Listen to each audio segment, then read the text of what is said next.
কয়েক লক্ষ টাকার সামগ্রী গাড়ি পড়ে পড়ে নষ্ট হচ্ছে ধূপগুড়ি পুর ভবনের ঠিক পেছনে। ধূপগুড়ি শহরকে পরিষ্কার পরিচ্ছন্ন রাখতে একাধিক উদ্যোগ গ্রহণ করা হয়েছিল ঠিকই, তবে সেগুলি সঠিকভাবে ব্যবহার করা হচ্ছে না। ঠিক আমার পাশেই রয়েছে ময়লা বহনকারী একটি ডাম্পার। দীর্ঘদিন থেকে সেই ডাম্পারটি এখানে পড়ে পড়ে নষ্ট হচ্ছে। পাশাপাশি সেসফুল যে গাড়ি রয়েছে সেটিও কিন্তু কোনোভাবে ব্যবহার করা হয় না। সাধারণ মানুষ যে পুরো পরিষেবা, সেই পুরো পরিষেবা থেকে কিন্তু সম্পূর্ণভাবে বঞ্চিত হচ্ছে। শহরকে পরিষ্কার পরিচ্ছন্ন রাখার ক্ষেত্রে এই সমস্ত গাড়িগুলির ভূমিকা সব থেকে বেশি, কিন্তু কোনো এক অজ্ঞাত কারণে গাড়িগুলিকে সঠিকভাবে ব্যবহার করা হচ্ছে না বলেই অভিযোগ। পৌরসভার সেই কাজগুলা বা নোংরা গুলা, এটা কাজটা পৌরসভার তো দায়িত্ব, সেটা করা দরকার।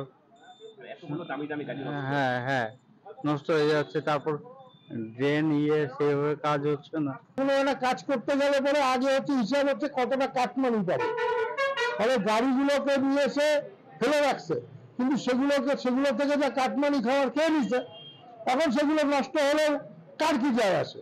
এটা জনগণের ট্যাক্সের টাকা। আর যারা পৌরসভায় বসে আছে তারা জনগণের টাকা তো তারা ইতিমধ্যে ঘর থেকে শুরু করে যে কোনো জল প্রকল্প আপনি বলেন সমস্ত ক্ষেত্রে হচ্ছে ওরা লুট করে ফেলছে। সেটা দেখুন, এখানে আসলে ডাম্পিং গ্রাউন্ডটা নেই, তার জন্য গাড়িগুলো সেইভাবে করা হয়নি। এখন আমরা দেখবো নষ্ট যাগুলো সেগুলো ভালো করে রাখতে হবে। বিরোধীদের অভিযোগ যে সম্পূর্ণ পরিকল্পনাহীনভাবে ধূপগুড়ি পুরসভার কাজকর্ম চলছে, আর যার জেরে এরকম লক্ষ লক্ষ টাকার গাড়ি, যন্ত্রপাতি, সামগ্রী নষ্ট হচ্ছে। ধূপগুড়ি পুরসভা সূত্রে খবর, যখন যেটি প্রয়োজন সেটি সঠিকভাবে ব্যবহার করা হয়। তবে শহরবাসী চাইছেন সুষ্ঠু পুরো পরিষেবা, এবং তারা যাতে কোনোভাবে এই সমস্ত পরিষেবা থেকে বঞ্চিত না হয়, এই দিয়েও কিন্তু আওয়াজ তোলা হচ্ছে। আমার শহর ধূপগুড়ি থেকে কৌস্তব ভৌমিক, কলকাতা টিভি।